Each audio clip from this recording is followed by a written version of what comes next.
Hello everyone, welcome to my channel. I hope everyone is having a wonderful day. The desert was quiet in that special way it only ever was just before dawn, when the sky still clung to indigo and the earth seemed to hold its breath. Kody Brown stood alone on the back porch, coffee cooling in his hand, staring out at a horizon that no longer promised answers. The wind tugged at his jacket, teasing the loose curls that once bounced with confidence. Now they hung heavy, like the thoughts pressing on his chest. Once, mornings had meant noise, children laughing, doors slamming, overlapping conversations and competing plans. Once, love had been multiplied, spread across different homes and different hearts. But now, the silence screamed louder than any argument ever had. This was it, or at least it felt like it. The final relationship, the last thread, and it was fraying fast. Inside the house, the light in the kitchen flicked on. He didn't need to turn around to know who it was. He felt her presence the way you feel a storm before the first drop of rain. Inevitable, electric, dangerous. She cleared her throat. "You've been out here a while." Kody nodded but didn't turn. Couldn't sleep. Neither could she. Sleep had become a luxury neither of them could afford anymore. Too many conversations left unfinished. Too many words swallowed out of fear they'd be the last ones spoken. She stepped closer, folding her arms, eyes scanning his rigid posture. "You always do this," she said softly. "You run to the edge of things when you're scared." He winced. "I'm not running, I'm thinking." "About leaving?" The question landed between them like broken glass. Kody finally turned to face her, his eyes tired but burning with something desperate. About staying. That stopped her. For a moment, neither spoke. The desert wind rushed between them, carrying the weight of years. Years of love, loyalty, resentment, and promises that now felt dangerously fragile.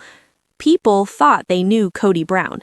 They thought they understood him from headlines and sound bites, from carefully edited moments that showed anger or arrogance, stubbornness or pride.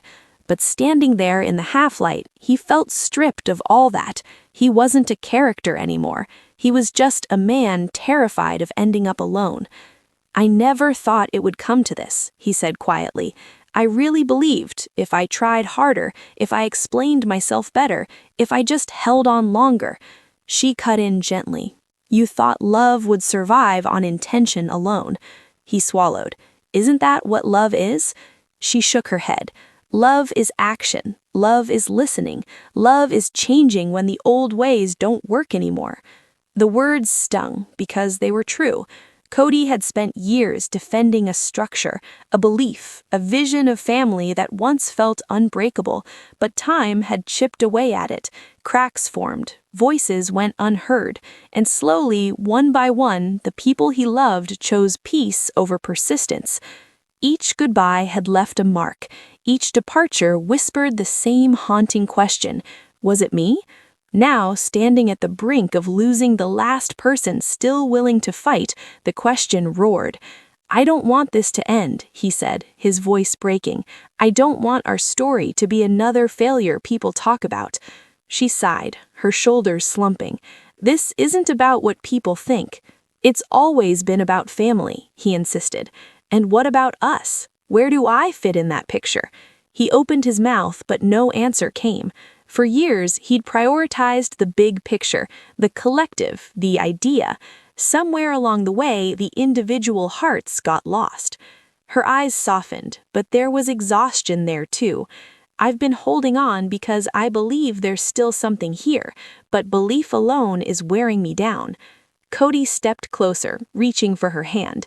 She hesitated, then let him take it. Her fingers were warm, familiar.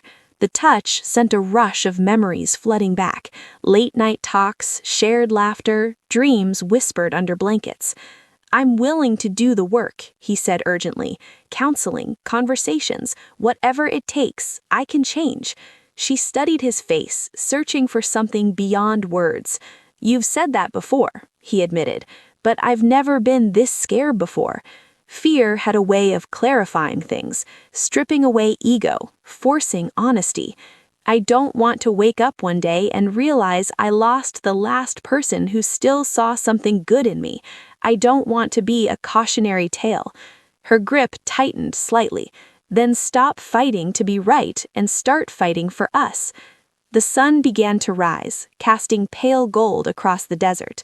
The world was waking up, indifferent to the emotional crossroads unfolding on that porch.